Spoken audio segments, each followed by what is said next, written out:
অভিষেক ব্যানার্জি জিন্দাবাদ, অভিষেক ব্যানার্জি জিন্দাবাদ, তৃণমূল কংগ্রেস জিন্দাবাদ, জয় বাংলা, জয় বাংলা, জয় বাংলা।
অভিষেক ব্যানার্জি জিন্দাবাদ, অভিষেক ব্যানার্জি জিন্দাবাদ, তৃণমূল কংগ্রেস জিন্দাবাদ, জয় বাংলা, জয় বাংলা, জয় বাংলা, জয় বাংলা।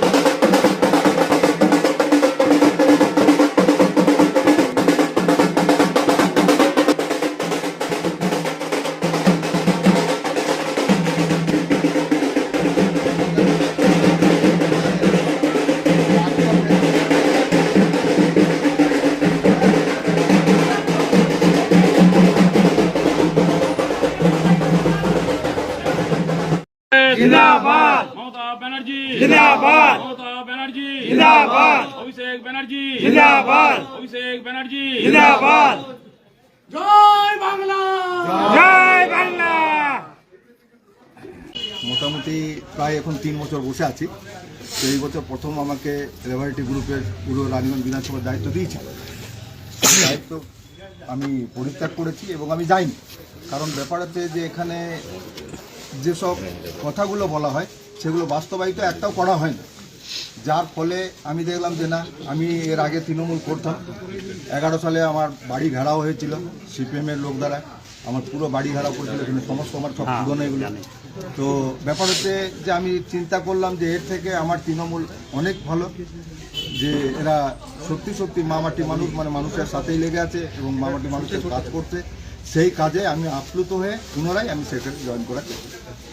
কি পদে ছিলেন বিজেপির? আমি লেবারেটি গ্রুপ রানীগঞ্জ বিধানসভার দায়িত্ব ছিলাম। এর আগে কোনো পদে? এর আগে আমি গ্রুপ গভর্নেন্স কনভেনার ছিলাম রানীগঞ্জ আসানসোল বিভাগ। কি বলবেন নিজে প্রার্থী কালু বরণ মণ্ডলকে নিয়ে আপনি কি বলতে চাই?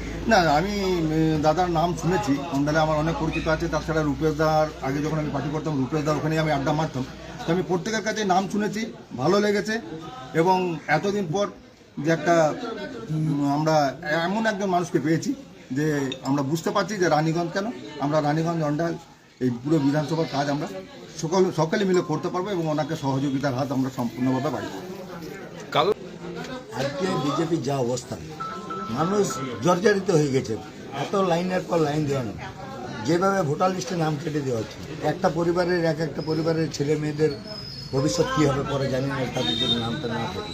তো সেই জন্য বিজেপির যারা সমর্থক দেখবেন তারা কেউই থাকবে না, আস্তে আস্তে ওই কয়েকটা নেতা থেকে যাবে, যারা জয় শ্রীরামের নাম করে যারা একটা বাতাবরণ পশ্চিমবাংলায় তৈরি আলাদা করার চেষ্টা করছে, তারাই কিন্তু বিচ্ছেদ হবে। আমরা একটু বলতে পারি যে আপনি যেটা বললেন 100 জন নাই, সেদিন 300 জন ইয়ং ছেলে মেয়ে তারা বিভিন্ন পার্টি থেকে তারা জয়েন করেছে দলে। এবং আগামী দিনে আরও যত দিন যাবে মানুষ বুঝতে শিখেছে পশ্চিমবাংলার কাণ্ডারি মুখ্যমন্ত্রী মমতা ব্যানার্জি ওনার উন্নয়নে হাত ধরে পড়ে আমাদেরকে সকলকে আস্তে আস্তে পশ্চিমবাংলাকে বাঁচানোর জন্য পশ্চিমবাংলা সব একজোট হতে হবে এবং তৃণমূল কংগ্রেসের সঙ্গে থাকতে হবে। আমাদের জানেন নেত্রী মহামাটি মানুষের নেত্রী মমতা ব্যানার্জি, উনি যা বলেন তাই করেন। আরেকদিকে দেখুন বিজেপি সরকার কেন্দ্রে আছে 12 বছর, যা বলে তার উল্টো করে। বিজেপি সরকারের যে প্রধানমন্ত্রী স্বরাষ্ট্রমন্ত্রী এত মিথ্যা কথা বলতে পারে, যেটা আম পাবলিকের মধ্যে কোনো এক ব্যক্তিও আগে এই ধরনের মিথ্যা কথা বলেন। কালোদা কীরকম সারা পাচ্ছেন রানীগঞ্জ টাউন? সারা তো আপনারা দেখতেই পাচ্ছেন, রানিংয়ের টাউন হয়তো আমি অনেক পুরনো আসা যাওয়া আছে, কিন্তু পলিটিক্সে আমি এইখানটায় ধরুন নতুন। আমার সঙ্গে দীর্ঘদিন যাবৎ রানিয়ে টাউনের সঙ্গে যোগাযোগ আছে, কাঞ্চিবাড়ি থেকে শুরু করে সব যোগাযোগ ছিল। কিন্তু আমরা অন্য ব্লকে যাই পরে, আমি ব্লক প্রেসিডেন্ট দীর্ঘদিনের আন্ডার, কিন্তু অন্য জায়গায় যাই পরে আমরা ইন্টারভিউ করিনি। এইটাই যদি আমাকে 6 মাস আগে যদি জানানো হতো যে আপনি ক্যান্ডিডেট হবেন, 6 মাস আগে থেকে যদি আমাকে করাতো, আমি সংগঠনটাকে আরও ভালোভাবে সাজিয়ে দিতাম। এখনও যারা আছে তারা সঠিক আছে, তাদের যারা আছে তারা ঠিক আছে, কিন্তু তাদের একটাই কাজ হলো দায়িত্ব সহকারে কাজটা করতে হবে। সেইটাই আমি তাদের প্রতি আবেদন জানিয়েছি যারা আমাদের নেতৃত্বে আছেন, এবং সকলকে সঙ্গে নিয়ে চলতে হবে। একে জাত বিচার করলে পরে চলবে না, আর কোনো এর মধ্যে চলবে না যে এই ভালো এই খারাপ ভালো নিয়ে পরে একটা দলে একটা দেশ চলবে। একটা বাড়িতে 5 ভাইয়ের মধ্যে 1 ভাই খারাপ হলে পরে বাড়িটা ভেঙে যাওয়া যায় না, সেটাকে জোড়া লাগানোর চেষ্টা করতে হবে। সেই আমরা জোড়া লাগিয়ে করে রানিয়ে আমরা এগিয়ে চলবো।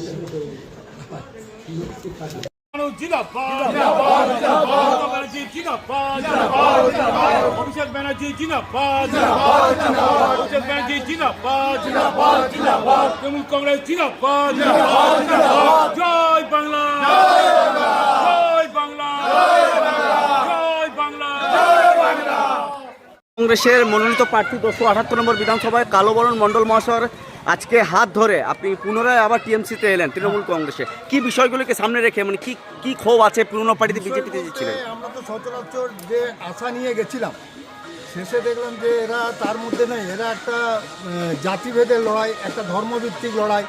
এবং এই কিছুদিন আগে দেখলাম আমাদের মাননীয় ওই দিল্লির মুখ্যমন্ত্রী ভারতীয় জনতা পার্টির এসেছিলেন, তারা এসে বললেন যে আমাদের পশ্চিমবাংলাকে নারীদের সুরক্ষা নেই।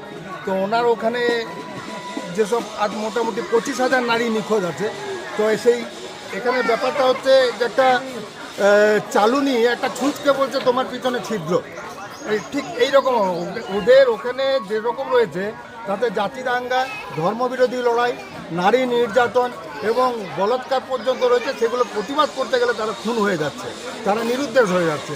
তো তাদের সাথে দেখে আমরা ওখানে ঘর করা মুশকিল আছে। আমি 11 সালের আগে থেকে মোটামুটি আমি তৃণমূল করছিলাম। আমার বাড়িও এই জন্য তৃণমূল করার জন্য সিপিএম ঘেরাও করেছিল। আমি একটা ক্ষোভ পর্যন্ত সেখানে গেছিলাম, কিন্তু যে আশা নিয়ে গেছিলাম দেখলাম যে না, এটা কোনোদিনই মানুষের উপকার আসবে না। যেমন আজকে মমতা ব্যানার্জি আজ বলতে গেলে একটা ইতিহাস, যেরকম আজকে Kanyashree, Rupashree, cycle, mobile, student, Lakshmi Bhandar, প্রতিটা জিনিসের যে সুবিধা ঘরে ঘরে পৌঁছে দিচ্ছে, এটা কিন্তু আগে কোনোদিন আমরা দেখিনি। যিনি ছিলেন উনি নারী সুরক্ষা নিয়ে কথা বলেছেন, এই বিষয়টা নিয়ে কি বলবেন? নারী সুরক্ষা আমাদের পশ্চিমবাংলায় যে হারে যেভাবে আছে, তাতে আমার মনে হয় না যে ভারতবর্ষের অন্য কোনো জায়গায় আছে। এই কিছুদিন আগেই আমরা দেখলাম একটা আসাম, পেট্রোল পাম্প থেকে একদম দিন দুপুরে তাকে বের করে ওপেন তাকে উলঙ্গ করে তাকে রেপ করে তাকে মেরে দেওয়া হলো। বিহারে আমরা দেখলাম বিজেপি শাসিত দেশ, যে সেখানে একটা ওই পেঁয়াজ কাটা চাকু নিয়ে ছেলেটাকে আলাদা করে দিল, আলাদা করে তাকে ধরতে হবে, তারপরে তাকেও গণপিটুনি নিতে। এইগুলো এই যে পুলিশ প্রশাসনিক যে ব্যবস্থা, তাদের কাছ থেকে তো আমাদেরকে শিখতে হবে না। তো এর থেকে আমাদের পশ্চিমবাংলা অনেক শান্তি, অনেক সুন্দর। আচ্ছা, ভোটের আগেই কেন জয়েন করব? ভোটের আগে না, আমি মোটামুটি প্রায় 4 বছর আগে বসে আছি। আমি এখন এই 4 বছর পর আমাকে পশ্চিমবাংলায় লেবারেটি গ্রুপের দায়িত্ব দিয়েছিল পুরো বিধানসভার, আমি সেটাকে ডিনাই করেছি, আমি যাইনি। সুতরাং আমি চিন্তা করলাম, 5 বছর ধরে বসেছিলাম, আমাকে পুনরায় ছেলেরা সমস্ত বলেছে যে দাদা তুমি চলে এসো, যার ফলে আমি এখানে এলাম। আপনার নাম পরিচয়? প্রবীর গোস্বামী।